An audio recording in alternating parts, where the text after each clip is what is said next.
नमस्कार। मैं हूं आपका दोस्त विजय विद्रोही। आप मुझसे जुड़ चुके हैं, इसके लिए आप सबका तहे दिल से शुक्रिया। और अगले 6-7 मिनट में आपसे जुड़े रहने की कोशिश करूंगा।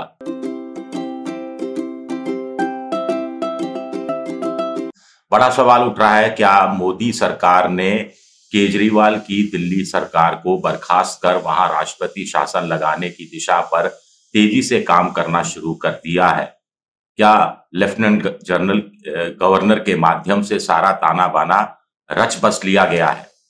इसकी आज हम विवेचना करेंगे। देखिए, कुल मिलाकर मोदी सरकार ये तो अपने पत्ते खोल ही चुकी है कि वो नहीं चाहती कि किसी भी कीमत पर लोकसभा चुनाव खत्म होने से पहले अरविंद केजरीवाल जेल से बाहर आ जाएं। अभी ईडी पूछताछ कर रही है, फिर सीबीआई पूछताछ करेगी, फिर न्यायिक हिरासत का दौर चलेगा। उसी तरह अरविंद केजरीवाल भी अपने पत्ते खोल चुके हैं कि किसी भी कीमत पर वो मुख्यमंत्री पद से इस्तीफा देने वाले नहीं हैं और जेल में रहकर ही अपने तरीके से सरकार चलाएंगे और दिल्ली वासियों की सहानुभूति अपनी पत्नी के जरिए पैदा करने की कोशिश करते रहेंगे। और अब क्या केंद्र सरकार ने अपने पत्ते धीरे धीरे से खोले हैं कि इरादा उनका राष्ट्रपति शासन लगाने का है। ये एक बड़ा राजनीतिक जुआ है, इसको बहुत सारे पॉलिटिकल पंडित कह रहे हैं, लेकिन मोदी शाह की नजर में अरविंद केजरीवाल किस तरह खटकते हैं, इसकी आपको बार बार जानकारी देने की जरूरत नहीं है। तो बड़ा एक विस्फोटक खबर छपी है इंडियन एक्सप्रेस में। एक्सप्रेस की खबर कहती है कि लेफ्टिनेंट गवर्नर सक्सेना साहब ने थर्सडे को अरविंद केजरीवाल को एक लेटर भेजा है। उस लेटर में कहा गया है कि देखिए, दिल्ली में एक सरकारी मेडिकल कॉलेज में कथित रूप से यौन शोषण होने का एक मामला सामने आया था।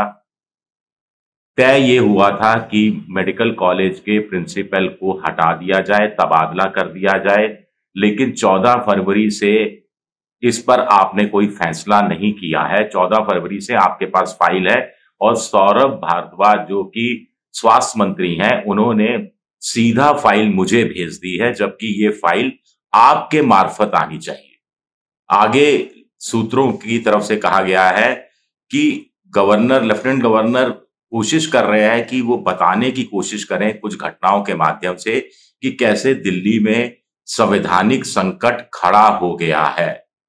कहा गया है कि आगे से जो सभी लोगों से, मंत्रियों से, कि जो सेंसिटिव इश्यू हैं उस पर उनके पास फाइल सीधी ना भेजी जाए, वो अरविंद केजरीवाल माननीय ऑनरेबल चीफ मिनिस्टर के माध्यम से आए।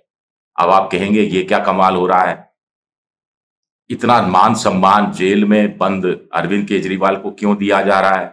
साफ साफ इसका मतलब है कि जो सौरभ भारद्वाज है, उनको फाइल लेकर ईडी के दफ्तर जाना पड़ेगा, जहां हिरासत में अरविंद केजरीवाल है, वहां दस्तखत कराने पड़ेंगे, नोटिंग करानी पड़ेगी, क्योंकि हर फाइल में मुख्यमंत्री की नोटिंग होती है। फिर वो गवर्नर साहब के पास आएंगे, लेफ्टिनेंट गवर्नर के पास। ईडी ये फाइल ले जाने नहीं देगी, साइन करने नहीं देगी, सीसीटीवी कैमरे सब लगे हुए हैं। तो फिर ये संवैधानिक संकट, ऐसी 3-4 और घटनाएं पैदा कर ली जाएंगी। अब आप सवाल उठाएंगे कि आखिर मोदी सरकार इतना बड़ा राजनीतिक जोखिम क्यों उठा रही है? ऐसा करेगी तो केजरीवाल के साथ सारी सहानुभूति चली जाएगी। इसके लिए भी माहौल बनाया जा रहा है। मनोज तिवारी का बयान गौर कीजिए। उनका कहना है कि दिल्ली धीरे धीरे संवैधानिक संकट की तरफ बढ़ रही है और इसकी वजह अरविंद केजरीवाल की महत्वाकांक्षा है। एक तो खुद वो शराब कांड में, भ्रष्टाचार के मामले में लिप्त है और वो ईडी की हिरासत में है, और दूसरी तरफ वो चाहते हैं कि सुनीता केजरीवाल, उनकी पत्नी, को दिल्ली का मुख्यमंत्री बना दिया जाए और इसलिए वो इस्तीफा नहीं दे रहे हैं। लेकिन आम आदमी पार्टी के मंत्री, आम आदमी पार्टी के विधायक इसके खिलाफ हैं। वो सुनीता केजरीवाल को मुख्यमंत्री बनते हुए नहीं देखना चाहते। पावर स्ट्रगल चल रहा है और यही वजह है कि दिल्ली संवैधानिक संकट की तरफ बढ़ रही है।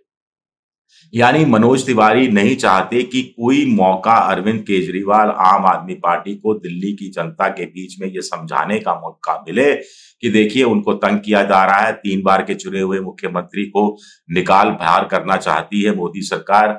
मोदी सरकार की आंख में खटकते हैं और वो सहानुभूति ना अर्जित कर ले, इसलिए पूरा माहौल बनाया जा रहा है।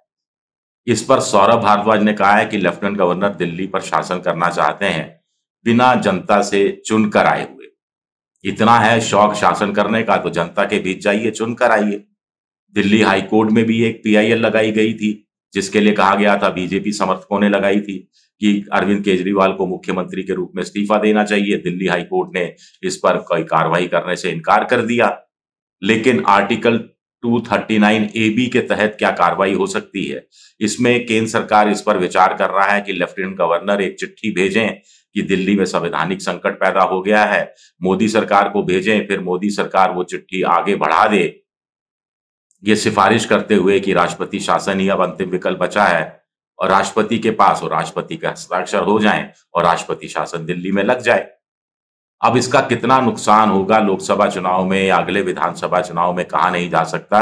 लेकिन बीजेपी को लगता है कि जब एक बार ये कदम उठा लिया, ईडी के सम्मन हो गए, कि अरविंद केजरीवाल की गिरफ्तारी हो गई, तो केजरीवाल को अगर अब जमानत पर वो छूट गए तो बड़ी किरकिरी हो जाएगी, या मुख्यमंत्री पद से इस्तीफा नहीं दिया और अंदर से वो सुनीता केजरीवाल के माध्यम से, अपने वकीलों के माध्यम से सरकार चलाते रहे और आम आदमी पार्टी के समर्थक इसको बढ़ा चढ़ाकर जनता के बीच में ले जाते रहे, तो बड़ी किरकिरी हो जाएगी।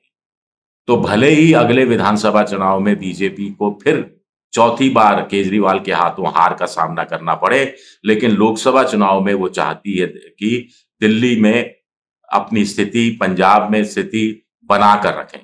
क्या ऐसा हो पाएगा? अपने आप में एक बड़ा सवाल है और इसका क्या तोड़ केजरीवाल निकाल पाएंगे, ये भी बड़ा सवाल है। खैर, अभी तो 3 अप्रैल को देखना है कि उनके जो ईडी की पूरी हो रही है सम्मन पर जवाब भी वो पेश कर देंगे और उसके बाद दिल्ली हाई कोर्ट क्या फैसला करता है। शुक्रिया, मेरा ये वीडियो देखने के लिए बहुत-बहुत शुक्रिया। अगर पसंद आए तो लाइक कीजिए, सब्सक्राइब कीजिए, शेयर कीजिए, घंटी जैसी आकृति बेल आइकन दबा दीजिए ताकि नया वीडियो आए तो नोटिफिकेशन के जरिए आपको तत्काल इसकी जानकारी हो जाए। शुक्रिया, बहुत-बहुत शुक्रिया।